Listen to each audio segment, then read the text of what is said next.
Tapi ironisnya, kita masih impor sekitar 1 juta barrel BBM setiap hari.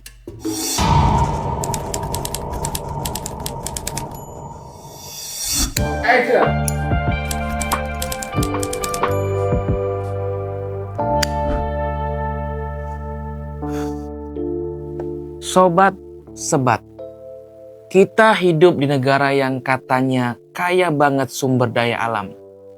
Matahari bersinar hampir sepanjang tahun. Laut luas, panas bumi melimpah. Tapi ironisnya, kita masih impor sekitar 1 juta barrel BBM setiap hari. Nah, disinilah menariknya. Menurut Institute for Essential Services Reform, Indonesia sebenarnya punya potensi energi surya sampai 7,7 terawatt. Itu gede banget. Bahkan jauh di atas kebutuhan listrik kita sekarang. Bukan cuman potensi doang, ada juga sekitar 166 gigawatt lokasi yang secara ekonomi layak buat dibangun pembangkit listrik tenaga surya skala besar. Kalau potensinya segede ini, lantas kenapa kita masih bergantung pada BBM?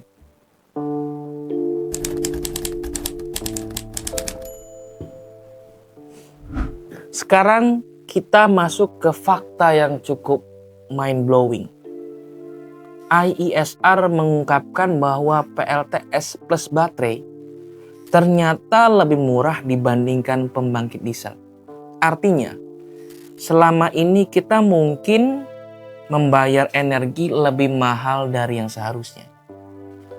Kalau semua PLTD di Indonesia diganti dengan tenaga surya, kita cuma butuh sekitar 6,6 gigawatt kapasitas. Lalu apa dampaknya? Penghematan sekitar 21 triliun rupiah.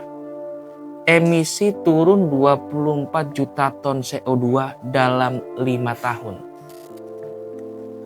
Di daerah terpencil, listrik dari diesel itu mahal dan gak stabil. Tapi kalau diganti solar plus baterai, listrik bisa jadi lebih murah, lebih bersih, dan lebih konsisten.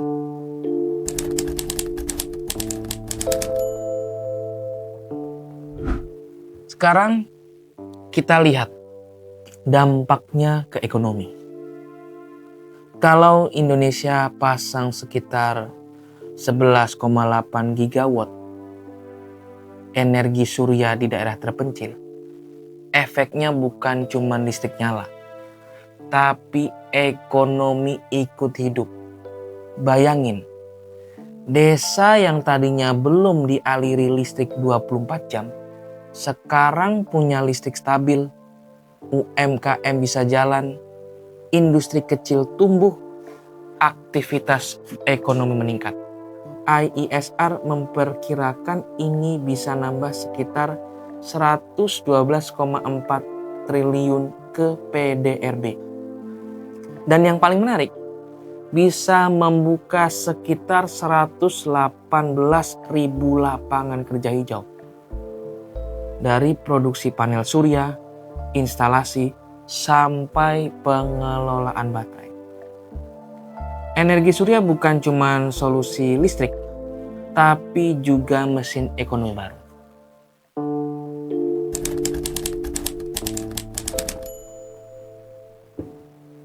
Di tengah semua potensi ini, Presiden Prabowo mendorong program elektrifikasi besar 100 gigawatt.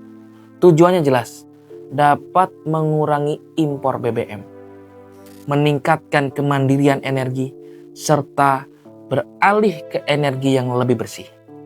Salah satu langkahnya adalah menutup 13 PLTD milik PLN.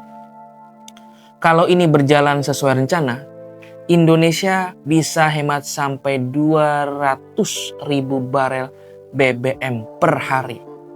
Dan disinilah kita ada sekarang, di titik antara tetap bergantung pada energi lama atau berani lompat ke masa depan energi besi?